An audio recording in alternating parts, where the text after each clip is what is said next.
everybody, I am Cinnamon Cooney, your Art Sherpa, and today I would love to show you how you can paint this very dramatic sunset over a desert step by step. I'm going to tell you everything you need to know to be able to create this for yourself at home. Now, you can paint just this one and be done with it, and that is perfectly okay, but you might notice that this was part of a 30 painting series, each one building on the next. So that's also fantastic to do, and I'd love to invite you to do that. To help me teach this video series is my husband, John. Hey guys. He's going to make sure that the cameras are focused and pointed at the techniques that I'm demonstrating and the things that I'm explaining so you can get the best possible results in your own home painting experience. Nothing to really do except get your paint, get your brushes, come back and meet me at the easel right now. You are going to paint this.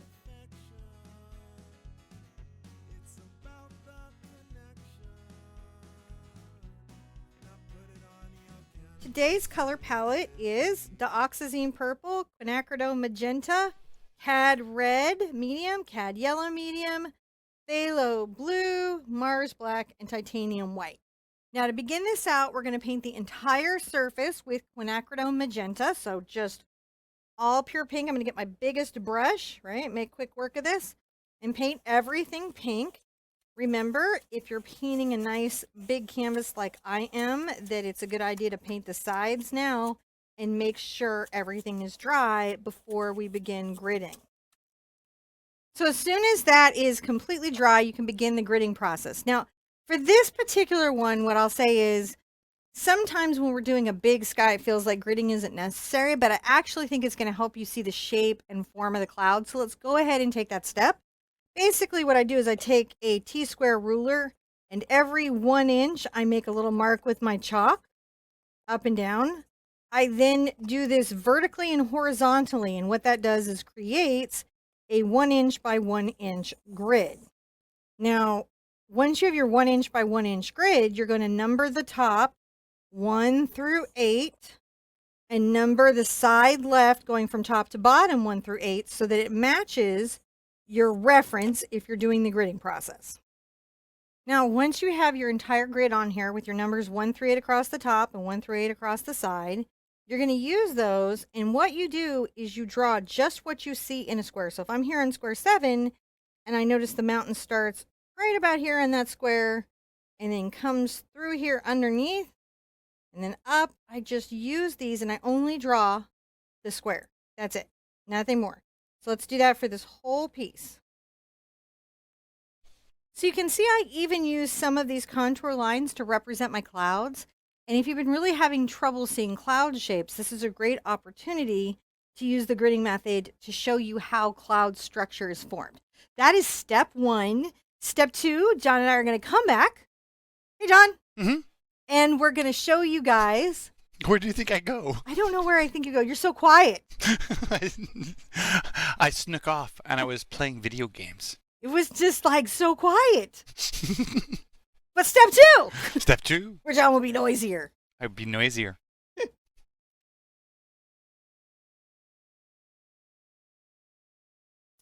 So in steps 2, we're going to begin laying in the back area and value and hue of the sky because that's the furthest thing back in our painting. And I'm going to use my number 8 cat's tongue to start, and we're going to begin the upper part of the sky, which is a bit of a blue. So let's load up some just phthalo blue and a smidge of white into it so we can really see that it's blue. Now what's nice is because the quinacridone is underneath, it's going to give us that slightly purple cast that we're looking to do. And you can see I'm going to pull this back in. Maybe I'll leave it a little bit further down into my cloud space. And that's just so that I'm going to bring it around the sides, right? Might as well. Mm-hmm. Just a little bit of that transparency-ness of the blue makes that purple show through. It just does. And it's really nice. And it gives you a nice kind of cool nighttime color. Sometimes it's hard to do these skies that have very strong transitional spaces. But we are not afraid, are we, sir? Mm-mm. No, not afraid at all. Yeah, I just like to get in there. And, you know, if I have to come back a little bit more into my cloud shapes, and you can see even as the pink, it becomes revealed the sort of random nature that clouds can take. Now, here, our sky begins to be a little bit sort of streaky up that way. I also want to begin to lighten it. So I'm going to get a lot more white into the white.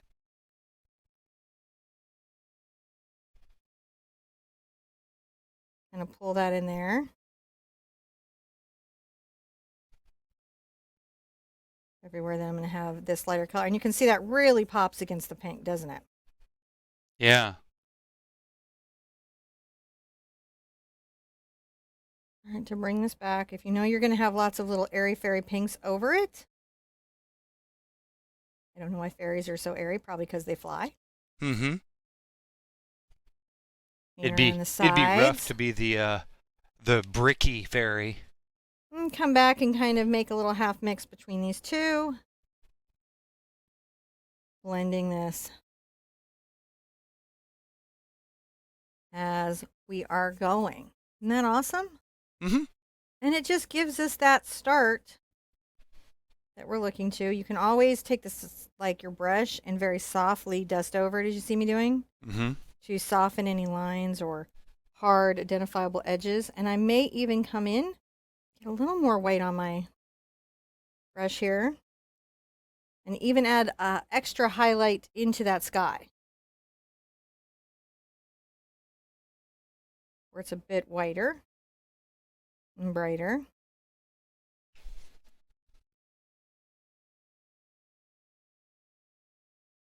Through here, brush it in. I'll bring that around.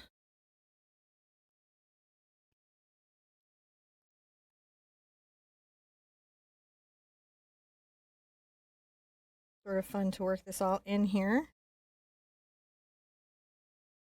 That's pretty awesome right there.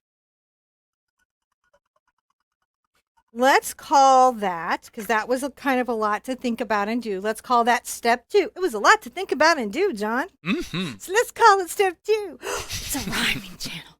All right, I'm going to meet you back for step 3, where we can continue the bright part of the sky down below.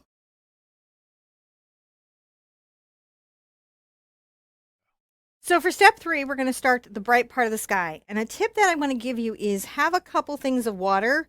This water I'm going to use for my blues and purples. And this water I'm going to use for like my reds and yellows. And the reason is that purple and yellow are contrasting colors. And if they get mixed together, they tend to neutralize each other or dull the saturation, which you don't want on this sky. So let's avoid the intermingling of those two.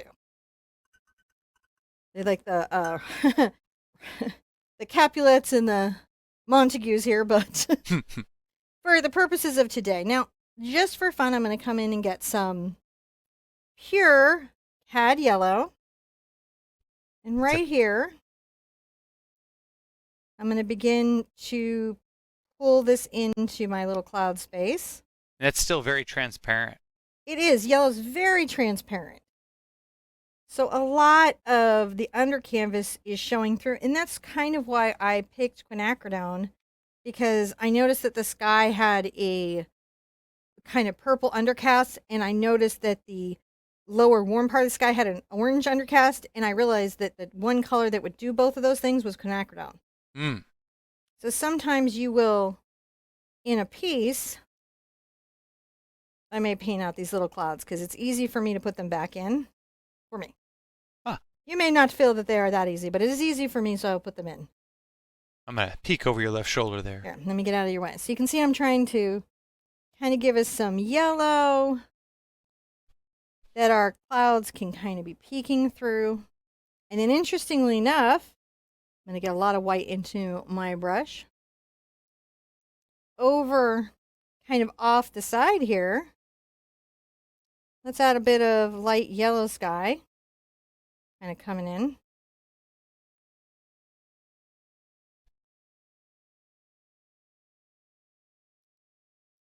Just super bright. And that happens sometimes. Really fun when you live in a place that has really dramatic sunsets. Mm. You know, just about everywhere now has The potential for dramatic sunsets. Sadly true. All right, I'm gonna put a little of my yellow right here.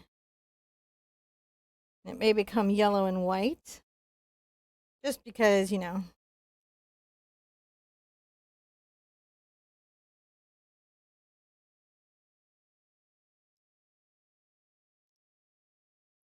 little bit of the blending that happens. I like painting these little ranges of colors. A little more just yellow on my brush. Kind of blend these two edges together. You can see I use the side of my brush to help the blending. Yeah. Zooming in to see your... If you don't have this brush, it's not like a magic tool. Just use like a nice filbert or a round would also be good. But don't stress yourself out over the brush. That would not be helpful. I'm going to take some of my yellow and red together.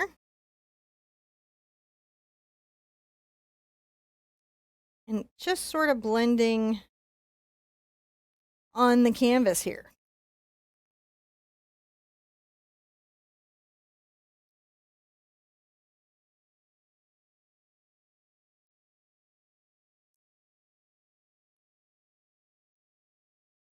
Can always get kind of into a half tone.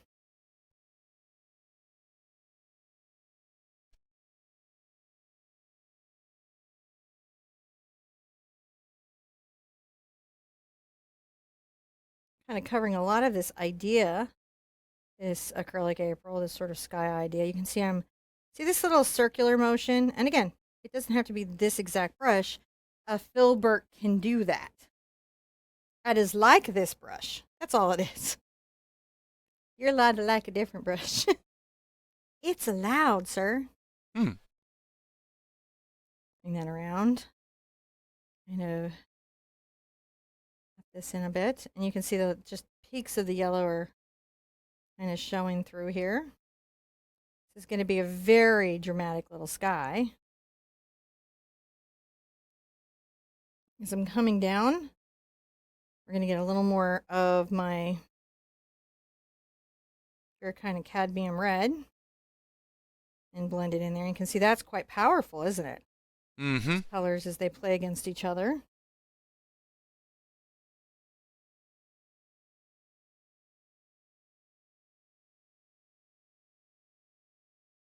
Maybe a little bit of that dark value along that mountainscape right there as well. Look at that. It's so pretty.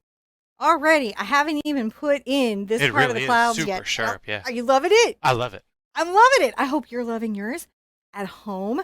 Let's call this step 3. I'm going to come back and show you how to do the dark value clouds. Now, for the next part, it's a good idea to have your entire surface dry before you begin.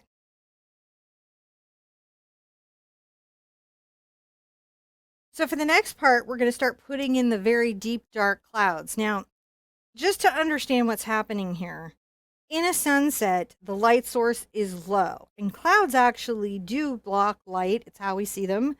So they light, they block light, they have shadow, they have highlights. And because the light source is here, it means that the upside of the clouds, the top of the clouds, is quite dark, and you'll see some of that. So the trick to doing this kind of cloudscape is to really embrace that. Now I'm going to switch to my number 8 Cambridge, which is a mix of hog bristles and synthetics. It's a bright, which means that the filaments are short from the brush, and it's very stiff and scratchy, and that's what you're looking for. Whether you get this exact brush or another brush, what you're looking for are those attributes. I'm going to get this mildly damp. I'm going to be working into my purple and blue water that I have.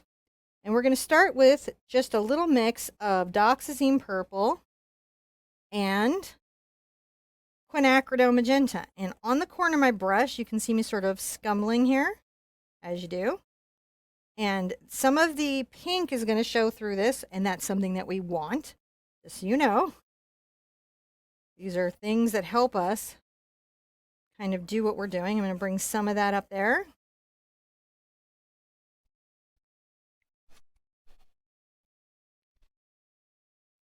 These little elements. I feel are a lot of fun to do. And all this is going to be just getting this deep cloud kind of painted in. We see the cloud more by its highlights than anything else. It's just terrific. The other thing that we can do is we can come here. See how this brush is just super scratchy, and make little bits of distant kind of airy clouds that are maybe not as solid, saturated. But these little elements also help us kind of create a sky that feels authentic to our mind and our eye. And that's what we're doing. We're like, what would create an authentic little sky to my mind?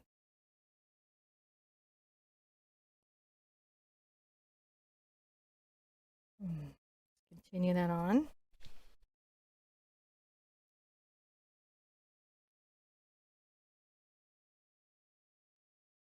I don't really need to go into the yellow that much because that's going to be the area of the quinacridone, so I can kind of fill this all in with its darker. Oh, look at that.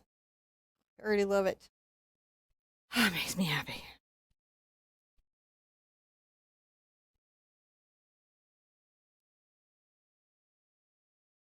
Bring that purple up into here a bit off of the, because remember we painted it back, right? We went deeper with the blue. And you can see when we go deeper with the blue, what does that do? That gives us a nice cool value to paint over.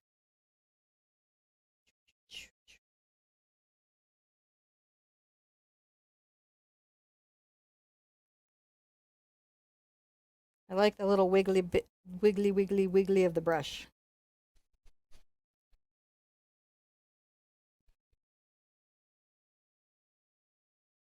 Nice little, kind of like, oh, hey, this is peeking out, that's peeking out. Don't worry about it too much towards the orange edge. That's not as big of a deal. Definitely, you may want to take it around the sides if you're painting around the sides today. Just around the sides a bit to just hint it a bit around the sides.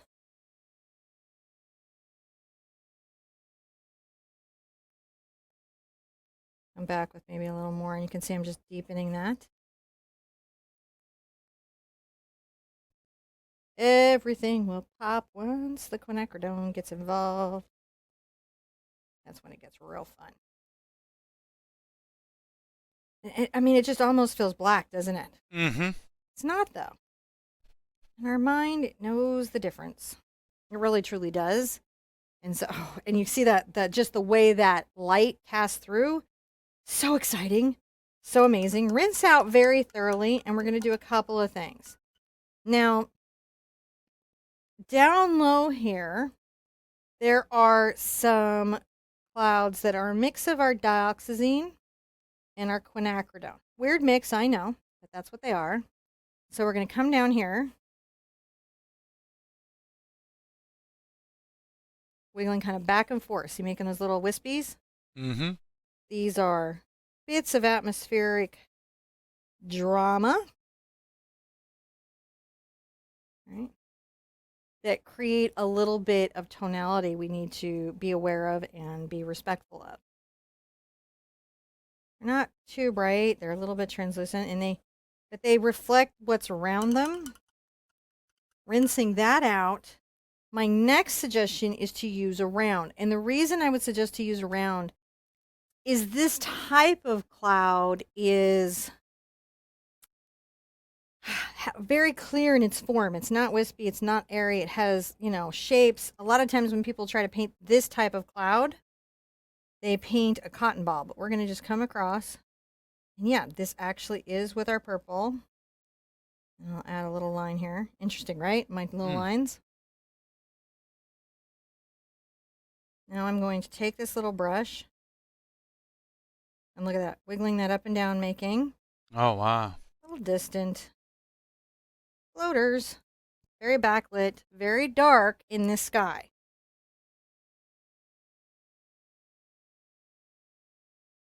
You can see it's just wiggling the little brush. There we go.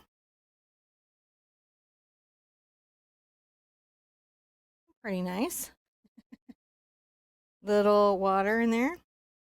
And it's okay to come here and say, all right, here's a little bit of something. Here's a little bit of a guy kind of further away. Look at him. Further away. Floating along. Yeah, here's our little friend here.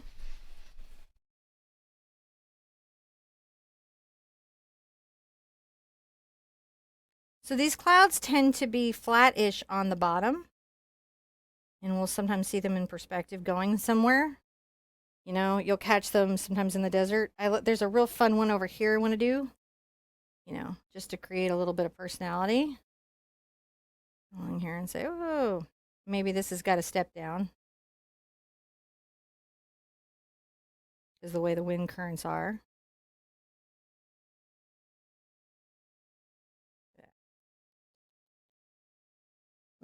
Little bits of it just sort of sneaking out.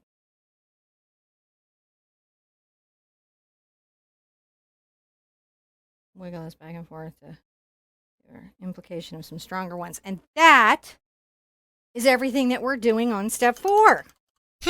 How already nice sky, isn't it? Yeah. We're not even done. We haven't even put the frosting on this sky yet. I'm going to come back in 5. I'm going to help you make these clouds come alive. I'm going to stop that this episode. Looks good. I'll come back and show you how to paint the rest of the clouds.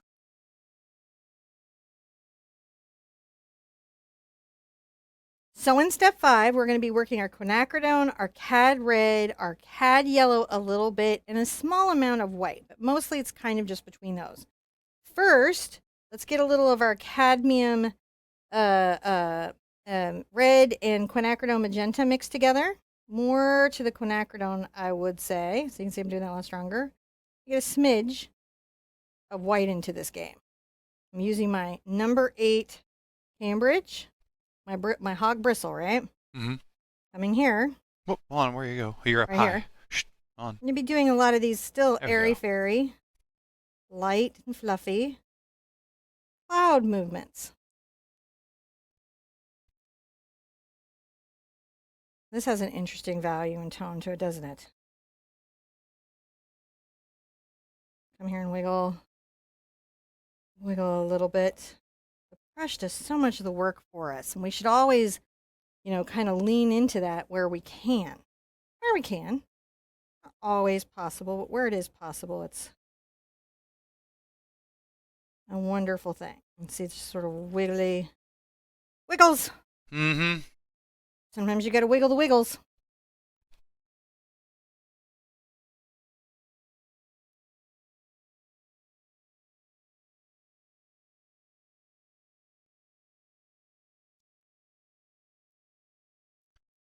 As there, Huh? the I'm getting a little white here into that mix. I'm not trying to stutter. I'm wanting to make sure. Make sure that what? Is the layer below that very wet? It's very dry. It's very dry, and It's that's what's dry. letting that happen that way, huh?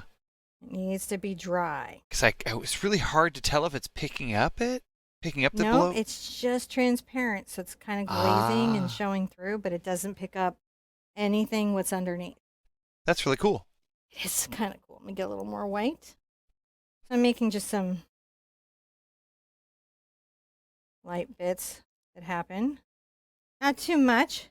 Be chill with it. Be mellow with it. Doesn't got to be a big thing. I'm gonna rinse out in my, water for my reds and orange and yellows, right? Now I'm going to get some of my cad red, and I'll still pull some quinacridone into it, but less. Right? Just a little bit deeper. So it's more to the cad red. I'm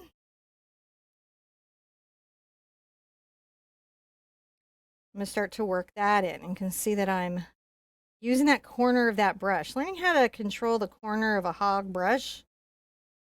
Those little edges. It's just fantastic.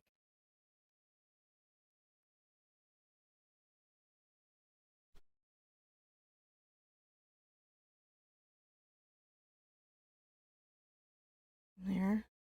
Yeah, that's working.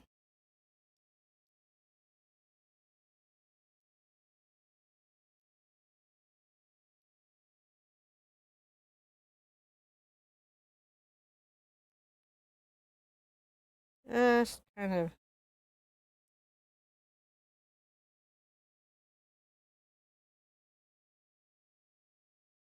And right here,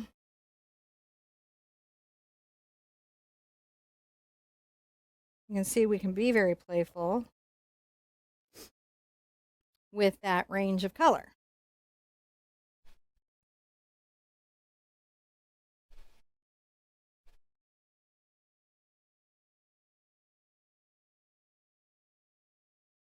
If you remember, we talked about not having to worry about the purple being heavy down low, and this is why.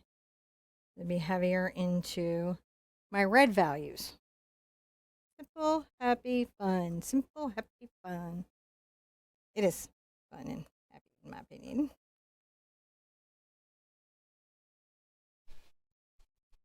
And come down there and maybe, do something. Oh, I love that peak. Mm-hmm. I love the peak of light.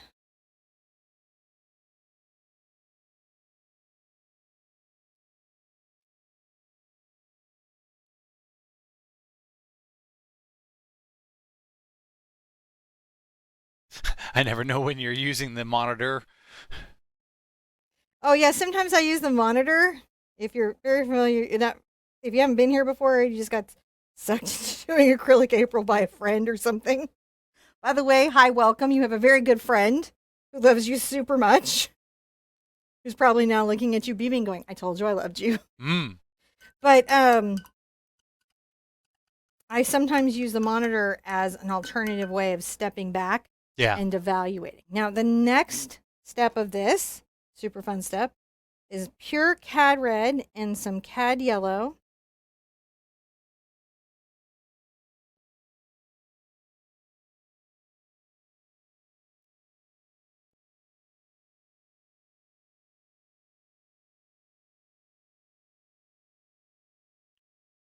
Making some little spots of just even somewhat more highlighted, right? Mm.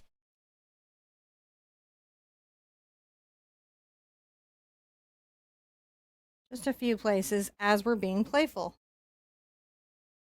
And it's important to think of your sky as something that you can be playful with, as you can. Isn't that gorgeous? I mean, sure, we can create stressful little skies. I'm going to kind of break that. I want to make that even smaller here. I'm going to come back and kind of change that one a bit.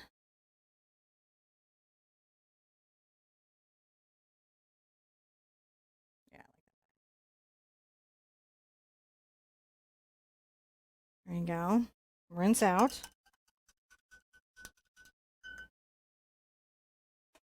I'm going to go ahead and get some yellow. Just kind of put that back with the yellow. Just a little more diminished. There we go. It's just a little more diminished.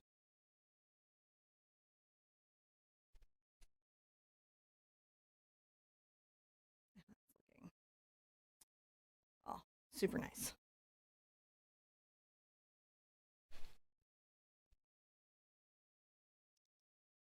And take that down. And you can see we've got this nice yellow on the outline of these clouds. That is our nice dramatic sunset sky. It wasn't painful at all, was it? Okay. So we're done here and we're going to go ahead and put in the landscape, which will be kind of touching back to those lessons we learned in our mountainscape coming forward. So those are back, building on skills. I'll see you back for the landscape. Mm-hmm.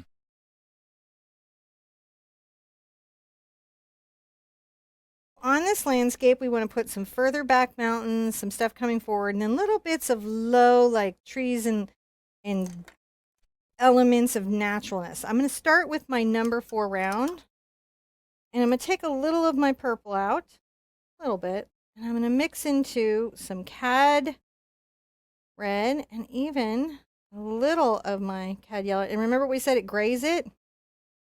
Mm-hmm. And let's add some white to that. So it's still purple, but it's this muted purple. And then along this back edge here, let's take that distant mountain color. I'm going to peek over your shoulder.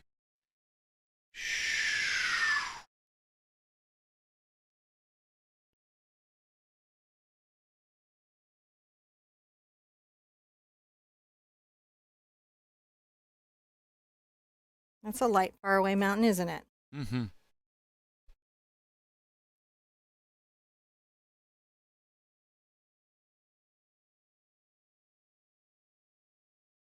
I like it. Now coming forward, I'm going to go ahead and get maybe a little purple and a bit of blue. And I want it to feel kind of distinctly in that range. Sometimes it helps to add a small amount. You don't want to lighten it too much, but a small amount of white.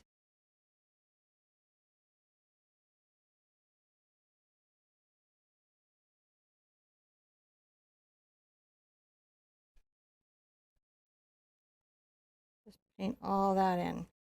I could paint it in with a bigger brush, but I'm just enjoying my time here right now.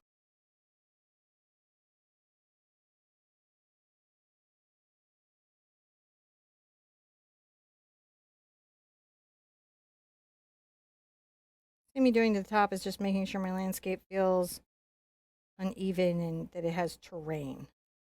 I'm going for terrain is the look I'm going for. And you can take that around the side if you want. And that looks pretty good. Mm-hmm. Last part I'm going to start is the black.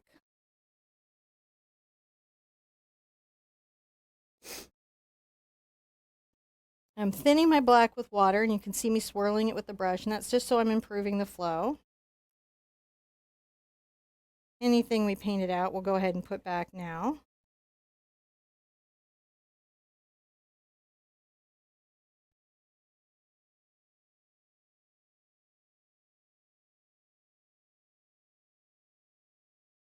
And it's going to take, generally, to get the full look I want, I'll probably do 2 coats because I've got the first one that gives me the basic landscape, and then my next coat is going to give me the depth of the black and also the little plants.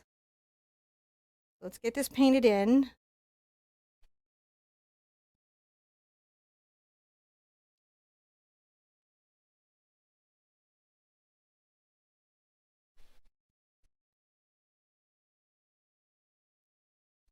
Paint the sides if we want. Okay.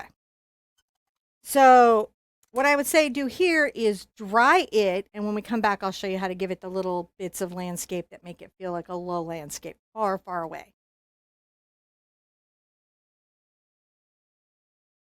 All right, so we've got that dry, and we're ready to come back with our next coat. I'm going to go ahead and just use my number 8 cat's tongue because I want to be able to paint the body of all of this in fairly well, fairly black. You can see.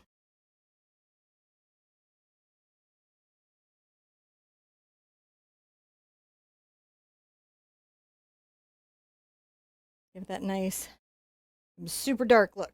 Mm-hmm.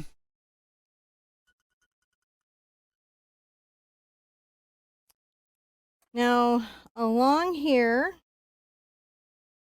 I'm going to come in with my little brush and I'm going to just roughen up this edge. I'm done. Yeah. Distant, it's small, it's little indirect things. Now, believe it or not, there's some area that's even closer to us that we can talk about, and that's going to be done in these little bushes over here.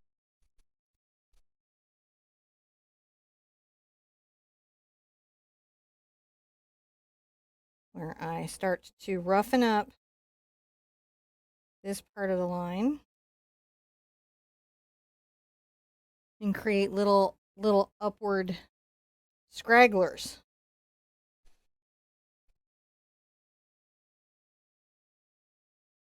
Bushes can be frustrating. What you're just saying is there's little bits of twigs and stuff, right? Mm-hmm. That's happening. You're going to love what's about to happen over here. It's going to be super fun. You're just on the very tip of the brush there. Yeah, I'm on the tip of the brush. I'm just saying, oh, hey, some grass. Now, I haven't gone too much over the rest of the Blue Mountain. I have a little bit here. You can make these bushes feel a little bit better if you take the tip of your brush and you tap up and down, making little possible potential leaves, doesn't it? Like, oh man, there's stuff here that happened. There you go. So kind of bushy, kind of a little something.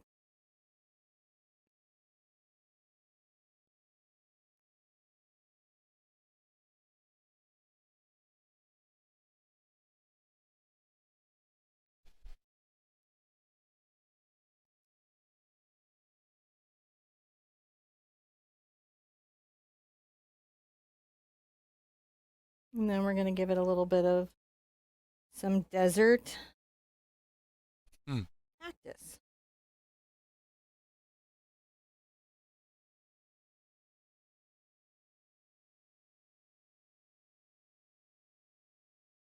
You know what we're doing? Mm-hmm.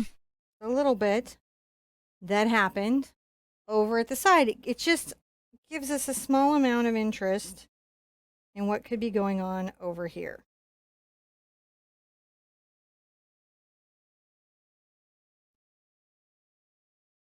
All right, guys. Wow, look at that. You did this cute little desert scape, right? It's light, it's low, it's all about the big sky, which if you live in an area that has these kind of sunsets, you know it's all about big sky. Only thing left to do is sign. And I do want to sign, but I don't want to overwhelm my whole piece. So to do that, what I guess I'll do is I'm going to get into my blue with a bit of my white.